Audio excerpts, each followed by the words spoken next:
Seni dan budaya kali ini menjelajah ke selatan tanah air, singgah di satu lokasi rekreasi di Johor Bahru untuk satu tamasya kesenian di sana. Bertempat di Taman Merdeka Johor Bahru, Sounds of Johor merupakan karnival kesenian tradisi negeri Johor yang menghimpunkan segala macam jenis persembahan kebudayaan dari setiap pelosok negeri. Karnival yang dianjurkan oleh Kementerian Penerangan, Komunikasi dan Kebudayaan bersama Kementerian Pelancongan ini bertujuan memartabatkan semula kesenian tradisi negeri sebagai identiti budaya dan tarikan dari sudut pelancongan. Acara utama dalam Karnival Sounds of Johor ini adalah persembahan gazal selama 24 jam tanpa henti yang dijayakan oleh 12 buah kumpulan gazal dari seluruh negeri Johor. Ia bukan sahaja mengisi masa buat pengunjung, tetapi juga cuba untuk mencatat Malaysia Book of Records. Pelbagai jenis lagu gazal tradisional dan lagu-lagu moden yang digazalkan dipersembahkan secara percuma kepada pengunjung.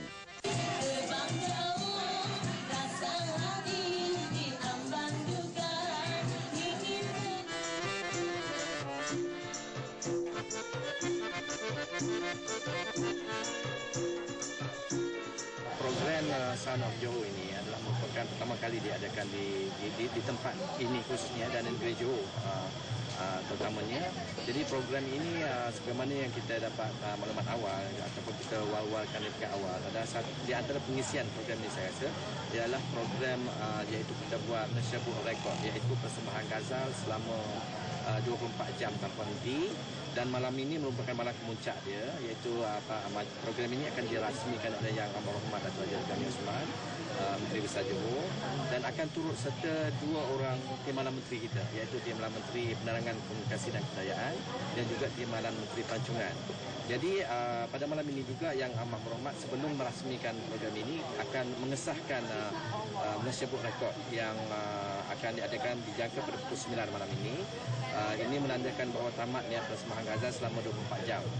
Jadi selepas itu Yang Amat Berhormat akan dapat menyaksikan yang kita namakan Sound of Johor itu, iaitu suara-suara yang datang daripada negeri Johor.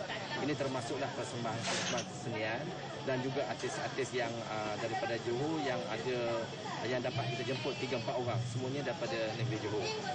Dan untuk pengalaman juga pada kali ini dalam Malaysia Book Record ini kita telah melibatkan lebih kurang dalam 10 hingga 15 kumpulan gazal yang ada di sekitar Johor, dan insya-Allah daripada tahun ke tahun kita akan menambahkan lagi kumpulan-kumpulan gazal yang kita jangka dalam Johor ini untuk ada lebih kurang 40 kumpulan gazal.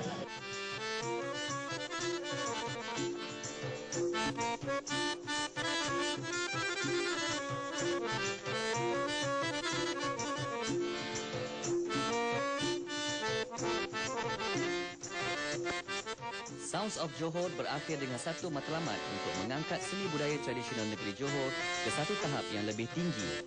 Setakat ini dahulu seni dan budaya untuk kali ini. Bersama kami di lain masa untuk menjengah banyak lagi elemen kesenian dari seluruh pelosok tanah air.